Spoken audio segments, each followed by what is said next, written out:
नमस्कार मेरे प्यारे दोस्तों इन छात्र छात्राओं, एक बार फिर से आप सभी का स्वागत है मेरे इस YouTube वीडियो क्लास में, जिसमें आज हम लोग बिहार बोर्ड क्लास 10th के संस्कृत बुक प्यूसम द्वितीय भाग से तृतीय पाठ अलस कथा का अध्ययन हिंदी अनुवाद करते हुए करेंगे। तत्पश्चात इस पाठ के सभी 8वां अभ्यास प्रश्नों का भी समाधान कम से कम समय में करेंगे। तो आप इस वीडियो में मेरे साथ अंत तक अवश्य बने रहें। इससे पहले के दोनों पाठों को हम लोगों ने पहले ही पढ़ लिया है, वो वीडियो आपको मेरे चैनल के क्लास 10 संस्कृत वाले प्लेलिस्ट में मिल जाएगा, एक बार उसे भी अवश्य देखें। चलिए अब आज हम लोग इस तृतीय पाठ अलस कथा का अध्ययन प्रारंभ करते हैं, जिसमें यहाँ इस पाठ के बारे में कुछ विशेष बातें लिखकर बताई गई है। लिखा है अयं पाठ विद्यापतिकृतस्य कथा ग्रंथस्य पुरुष परीक्षिते नामकस्य अंश विशेषो वर्तते। पाठ विद्यापति द्वारा रचित पुरुष परीक्षा कथा ग्रंथ से संकलित है।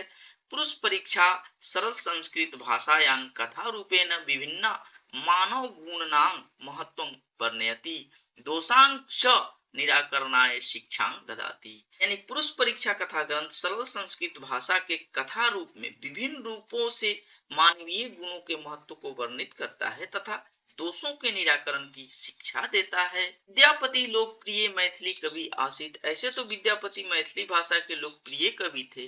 अपि च बहुनां संस्कृत ग्रंथानां निर्मातापि विद्यापति रासीत इति तस्य विशिष्टा संस्कृत विषये अपि प्रभुता अस्ति। फिर भी बहुत सारे संस्कृत भाषा के ग्रंथों की रचना करके विद्यापति जी ने अपनी अप्रतिम प्रतिभा की परिचय दिया था। स्तुते पाठे अलस कथा नामकस्य दोषस्य निरूपणे व्यंगात्मिका कथा प्रस्तुते विद्यते। प्रस्तुत पाठ में अलस कथा नाम दोष के निराकरण संबंधी व्यंगात्मक कथा विद्यापति प्रस्तुत करते हैं। नीतिकार अलस्यं रिपुरूपं मन्यते। नीतिकारी से अलस के निरूपण संबंधी मानते हैं। दोस्तों, इस अलस कथा को पढ़ने से पहले हम लोग इसके सारांश को कुछ हल्का समझ लेते हैं, जिसमें इस कथा के माध्यम से विद्यापति जी का कहना है कि आलसी व्यक्ति का जीवन अत्यंत ही दुखमय होता है। व्यक्ति अपने आलस्य के कारण कोई भी काम समय पर नहीं कर पाता है, फलतः उसे हर कोई हे दृष्टि से देखता है।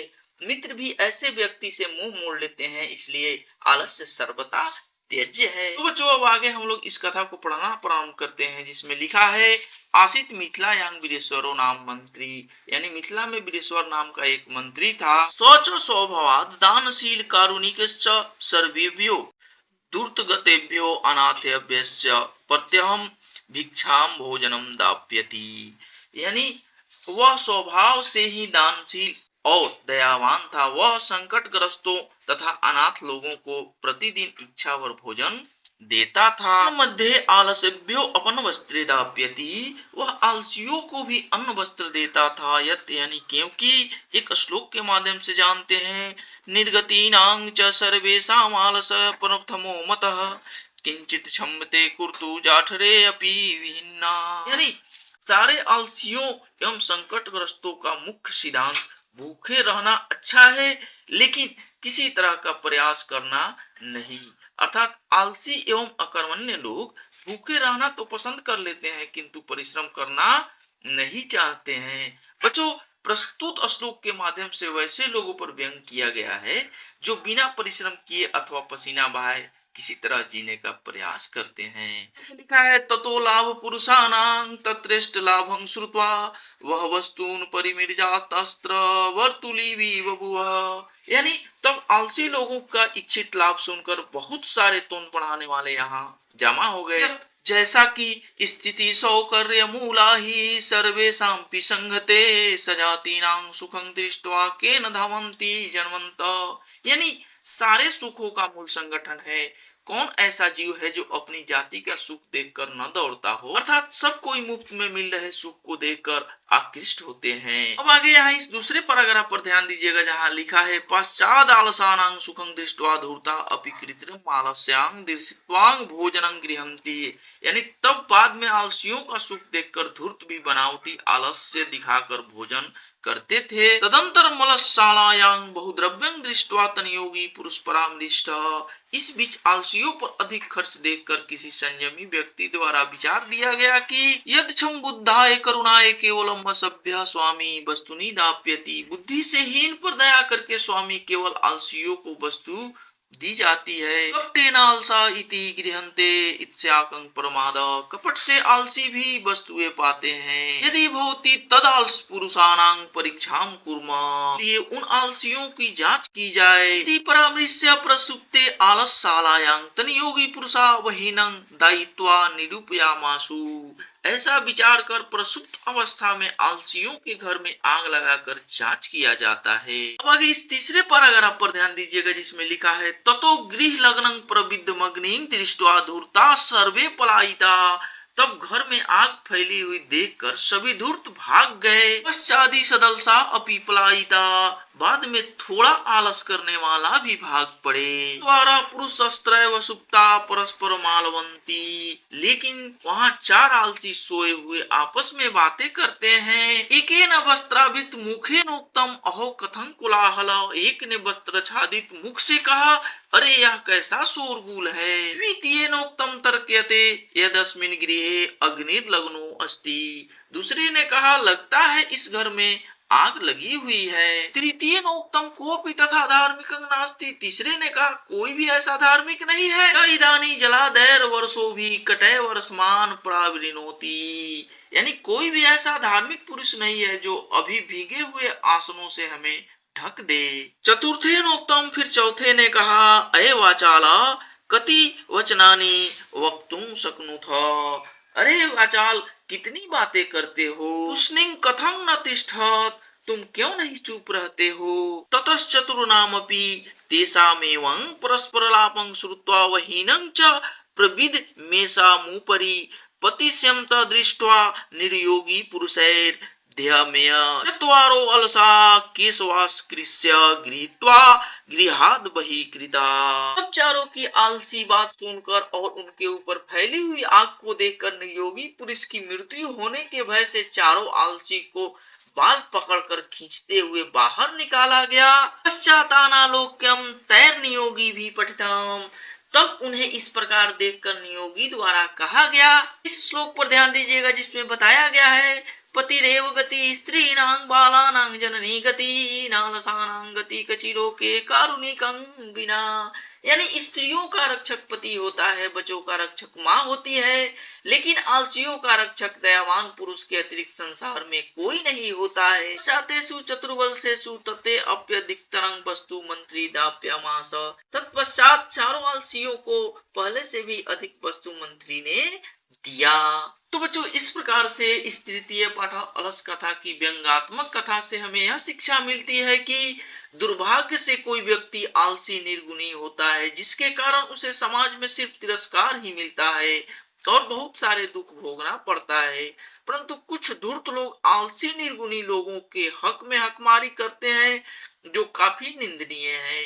हमें कर्मवीर, मेहनती और अच्छे गुणों का अनुसरण करना चाहिए ताकि भविष्य में दुख न भोगना पड़े तथा समाज में मान सम्मान मिलता रहे। बच्चों इस प्रकार से हम लोगों ने इस तृतीय पाठ अलस कथा को संपूर्ण रूप से हिंदी अनुवाद करते हुए पढ़ा तथा इनके अर्थों को भी समझा। अगर आपको मेरे द्वारा प्रस्तुत इस पाठ की संस्कृत से हिंदी अनुवाद प्रस्तुति अच्छी लगी हो तो प्लीज मेरे इस चैनल को सब्सक्राइब करें, वीडियो को लाइक कर अपने दोस्तों में अवश्य शेयर करें तथा कमेंट के माध्यम से मुझे अपना सलाह और सुझाव अवश्य दे ताकि वीडियो बनाने के प्रति मेरा भी उत्साह बना रहे। चलिए अब आगे इस पाठ के सभी अभ्यास प्रश्नों को हल करें, परंतु उससे पहले शब्दार्थ, संधि विच्छेद और समास आप लिखकर स्वयं याद कर लेंगे। तो अब यहाँ से हमारा अभ्यास प्रश्न मौखिक से प्रारंभ होता है, जिसमें पहला प्रश्न है अधोलिखितानां प्रश्नानां उत्तराणि वदत, यानी यहाँ इस क से लेकर झ तक जो प्रश्न लिखे गए हैं इनका उत्तर हमको बोल कर बताना है, लेकिन आपकी सुविधा के लिए हमने लिख कर रखा है। इसमें हमारा पहला प्रश्न है यं कथा कस्मात् ग्रंथात् उद्धृत अस्ति, यानी यह कथा किस ग्रंथ से उद्धृत है। तो इसका उत्तर होगा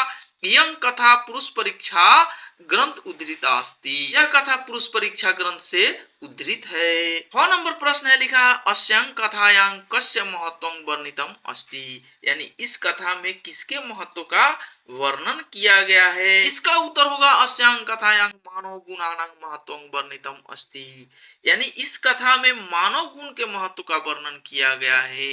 9 नंबर प्रश्न में लिखा है अस्या कथाया रचनाकार का, इस कथा के रचनाकार कौन है। इसका उत्तर होगा अस्या कथाया रचनाकार विद्यापति, इस कथा के रचनाकार विद्यापति हैं। घ नंबर में लिखा है इयं कथा किंग शिक्षति, यह कथा किस प्रकार का शिक्षा देता है? इसका उत्तर होगा यं कथा शिक्षति आलस्यं इत्यक्तुम, यानी यह कथा यह शिक्षा देती है कि आलस का त्याग करें, आलसी व्यक्ति का कोई मित्र नहीं होता। अंगा नंबर प्रश्न लिख रहा है विद्यापति को आसित, विद्यापति कौन थे? तो इसका उत्तर होगा विद्यापति लोकप्रिय मैथिल कवि आसित, विद्यापति लोकप्रिय मैथिल कवि थे। 4 नंबर प्रश्न है अस्यां कथायां कस्य दोषस्य वर्णनम अस्ति, इस कथा में किस प्रकार के दोष का वर्णन किया गया है? इसका उत्तर होगा अस्यां कथायां आलस्य दोष वर्णनम अस्ति, इस कथा में आलस्य दोष का वर्णन किया गया है। 6 नंबर में पूछ रहा है मिथिला या मंत्री कह आसित, मिथिला का मंत्री कौन था? इसका उत्तर होगा मिथिला या मंत्री वीरेश्वर आसित, मिथिला का मंत्री वीरेश्वर था।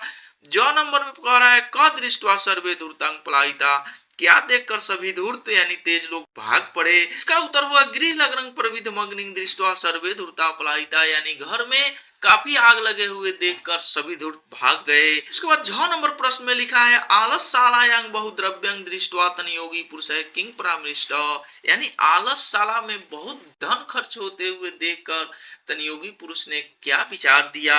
इसका उत्तर होगा आलसशालायां बहुद्रव्यं दृष्ट्वा तनयोगी पुरुषः आलसानां परीक्षा कर्तुं परामृष्ट, यानी आलसशाला पर बहुत सारा धन खर्च होते हुए देखकर तनयोगी पुरुष ने यह विचार किया कि इन सभी का परीक्षा लिया जाए कि कौन ओरिजिनल आलसी है और कौन डुप्लीकेट है। अब मौखिका के इस दूसरे प्रश्न पर ध्यान दीजिएगा जिसमें लिखा है अधोलिखितानां प्रश्नानां उत्तरम एक शब्देन दत्त, यानी यहाँ पर ये जो क से लेकर झ तक प्रश्न लिखे गए हैं इनका उत्तर एक शब्द में देना है, तो इसका उत्तर देते हैं एक शब्द में। क नंबर प्रश्न में लिखा है अग्निनां दृष्ट्वा के पलायिता, आग को देखकर कौन भाग गए? इसका उत्तर होगा सर्वे धूर्ता। ख नंबर में है कति पुरुषा सुप्ता आसन, कितने पुरुष सोए रह गए? इसका उत्तर होगा चत्वार। ग नंबर में है एकः पुरुषः किम औदत, पहला पुरुष ने क्या कहा? उसका उत्तर होगा कथं कोलाहल। उसके बाद घ नंबर प्रश्न में लिखा है द्वितीय पुरुष किम औदत, दूसरा पुरुष ने क्या कहा? इसका उत्तर होगा अस्मिन् गृहे अग्निं लग्नो अस्ति। अंग नंबर प्रश्न में कह रहा है तृतीय पुरुष किम औदत, तीसरा पुरुष ने क्या कहा? इसका उत्तर होगा कोऽपि धार्मिकः नास्ति। उसके बाद चौथे प्रश्न में कह रहा है चतुर्थं पुरुषं किम औदत, चौथे पुरुष ने क्या कहा? तुष्णीं भवन्तु, चुपचाप रहो। उसके बाद 6 नंबर प्रश्न में कह रहा है वीरेश्वर कः आसीत्, इसका उत्तर होगा मिथिला या मंत्री। उसके बाद 6 नंबर प्रश्न में कह रहा है तस्य स्वभाव कीदृश आसीत्, उसका स्वभाव किस प्रकार का था? इसका उत्तर होगा दानशील कारुणिकिश्च।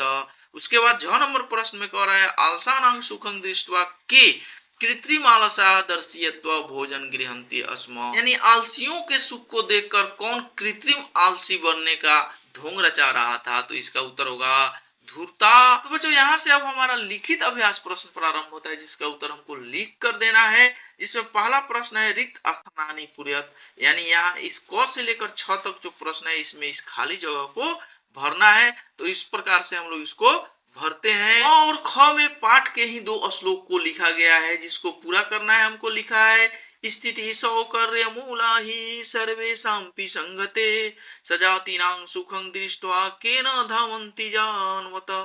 ख नंबर में है निर्गतीनां च सर्वेषां अलसा प्रथमो मता किंचिन क्षम्यते कुर्तुम जाठरे अपि वहिन्ना। ग में है कपटेनांगलसा अपि गृहन्ते इत्यस्माकं प्रमाद। घ नंबर में है विद्यापति लोकप्रिय मैथिली कवि आसीत्। अंग में है नीतिकार आलसस्य रिपुरूपं मान्यन्ते। च में है आसीत् मिथिलायां वीरेश्वरो नाम मंत्री। ख नंबर में है प्रसाद अलसानां सुखं दृष्ट्वा धूर्ता अपि कृत्रिम आलस्यं दर्शायित्वा भोज्यं गृहन्ते। लिखित अभ्यास प्रश्न के दूसरे प्रश्न में ध्यान दीजिएगा जिसमें लिखा है एक पदेन उत्तरत, यानी यहाँ इस क से लेकर अंग तक जो प्रश्न है इनका उत्तर एक शब्द में देना है। जिसमें क नंबर प्रश्न में कह रहा है अलस कथा या कथाकार क, इसका उत्तर होगा मैथिली कोकिल विद्यापति। उसके बाद ख नंबर में है वीरेश्वरो नाम मंत्री कुत्र आसीत्, वीरेश्वर नाम का मंत्री कहाँ था? इसका उत्तर होगा मिथिलायां। तीसरा नंबर प्रश्न है केशाम इष्टलाभं कृत्वा तंदु परिमिर्जा वर्तुलिवि बभू, यानी किसके लाभ को देखकर तोंद बढ़ाने वाले लोग भी जमा हो गए? इसका उत्तर होगा अलस पुरुषाणां। घ नंबर प्रश्न में कह रहा है के कृत्रिम आलस्यं दर्शायित्वा भोजनं गृहन्ते, यानी कौन बनावटी आलसी बनकर भोजन प्राप्त कर रहा था? इसका उत्तर होगा धूर्ता, धूर्त लोग। अंग नंबर प्रश्न में कह रहा है तत्रैव कति पुरुषा सुप्ता, वहां कितने पुरुष सोए रह गए? इसका उत्तर होगा चत्वारा। लिखित के इस तीसरे नंबर प्रश्न में लिख रहा है पूर्ण वाक्य न उत्तरानि दते, यानी पूर्ण वाक्य में उत्तर देना है। इसमें आपको 7 प्रश्न दिए गए हैं, 5 इधर है और नेक्स्ट पेज में दिया गया है। इसका उत्तर देते हैं। कौन नंबर में कह रहा है मिथिलायांग कह मंत्री आसित, मिथिला का मंत्री कौन था? इसका उत्तर होगा मिथिलायांग वीरेश्वरो नाम मंत्री आसित। ख नंबर प्रश्न में कह रहा है वीरेश्वरो नाम मंत्री के भर रुचि भोजनंग दाप्यति स्म, वीरेश्वर नाम का मंत्री किसे रुचि भर भोजन दिया करता था? इसका उत्तर होगा वीरेश्वरो नाम मंत्री दुर्गतेभ्यो अनाथेभ्यो रुचिराभ्य भोजन दात्यपि स्म, यानी वीरेश्वर नाम का मंत्री दुर्गति से अनाथ और आलसी लोगों का रुचि भर भोजन दिया करता था। 9 नंबर प्रश्न में कह रहा है भीषण बुभुक्षया अपि कह किंपि कुर्तुम न क्षम्यते, यानी भीषण कठिनाई आने पर भी कौन कुछ नहीं कर पाते हैं? इसका उत्तर होगा भीषण बुभुक्षाया अपि आलसः किंपि कुर्तुम न क्षम्यते। ख नंबर प्रश्न में कह रहा है धूर्ता किंग दृष्ट्वा पलायनं कृतवन्त, यानी धूर्त लोग क्या देखकर भाग गए? इसका उत्तर होगा धूर्तांग गृह लग्नं प्रविद्यमग्निं दृष्ट्वा पलायनमां कृतवन्त। अंग नंबर प्रश्न में कह रहा है चत्वारः आलसा कै बहिष्कृता, यानी चारों आलसी को कौन बहिष्कृत करता है? इसका उत्तर होगा चत्वारः आलसा नियोगी पुरुष गृहात बहिष्कृता। 9 नंबर प्रश्न में लिखा है आलसानांग कह शरणद, आलसियों का शरण देने वाला कौन था? इसका उत्तर होगा आलसानांग शरणद मिथिलाया मंत्री आसित। 6 नंबर प्रश्न में है जनवंत केशाम सुखं दृष्ट्वा धावन्ति, यानी जानने लोग किसका सुख देखकर दौड़ते हैं? इसका उत्तर होगा जनवंत जाति नाम सुखं दृष्ट्वा धावन्ति, यानी जानने वाले लोग जाति के सुख को देखकर दौड़ते हैं। चौथे नंबर प्रश्न में लिखा है उदाहरण अनुसृत्यम पद निर्माण क्रियताम, यहाँ उदाहरण में दिया गया है, प्रश्न में दिया है अलस जोड़स्य, तो इसका उत्तर होगा आलस्यम। तो इस क से लेकर 6 तक के शब्दों का संधि इस प्रकार से होगा।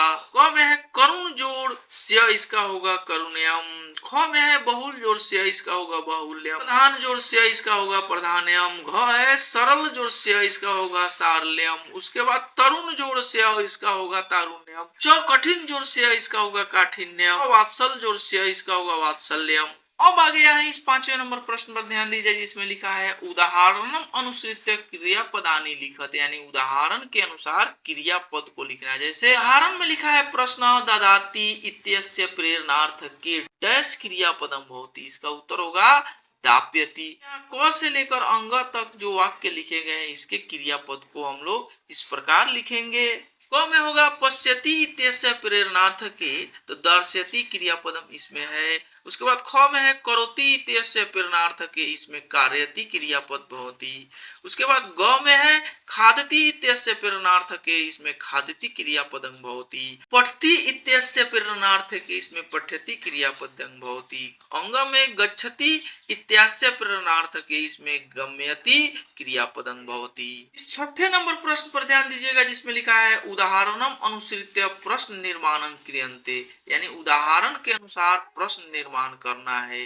जिसमें प्रश्न है वीरेश्वरो कारुणिक मंत्री आसित, यहाँ पर जो ये शब्द अंडरलाइन किए गए हैं रेखांकित शब्द है, इससे प्रश्न का निर्माण करना है। तो प्रश्न निर्माण होगा इसका वीरेश्वर कीदृश मंत्री आसित। इस 6ठे प्रश्न में क से लेकर 6 तक 7 प्रश्न दिए गए हैं जिसमें रेखांकित शब्दों से प्रश्न निर्माण इस प्रकार से होगा। नंबर में होगा धूर्ता कृत्रिम आलस्यं दर्शयित्वा किम प्राप्नुवन्ति। ख में होगा निर्गतिनां प्रथम कः अस्ति। ग में होगा क जठरे आपी वहिना किंपि कुर्तुम न क्षम्यते। घ में होगा नियोगी पुरुषा कुत वहिना दायित्वा निरूपयामासु। अंग में होगा कसाम गति पतिरेव। छ में होगा कासु गति जाननी। छ में होगा कारुणिका केसाम गति। बच्चों मेरे द्वारा लिखे हुए उत्तरों का स्क्रीनशॉट आप हर बार अवश्य ले लेंगे जिससे आपको लिखने में सुविधा होगी। तो इस प्रकार से हम लोगों ने इस तृतीय पाठ अलस कथा को पूर्ण रूप से हिंदी अनुवाद करते हुए पढ़ा तथा इस कथा के अर्थों को भी समझा। इस पाठ के सभी अभ्यास प्रश्नों को भी हल किया। अगर आपको मेरे द्वारा प्रस्तुत इस तृतीय पाठ की हिंदी अनुवाद प्रस्तुति अच्छी लगी हो तो प्लीज मेरे इस चैनल को सब्सक्राइब करें, वीडियो को लाइक कर अपने दोस्तों में अवश्य शेयर करें तथा कमेंट के माध्यम से मुझे अपने सलाह और सुझाव अवश्य दें। तो मिलते हैं नेक्स्ट वीडियो में, तब तक के लिए नमस्कार।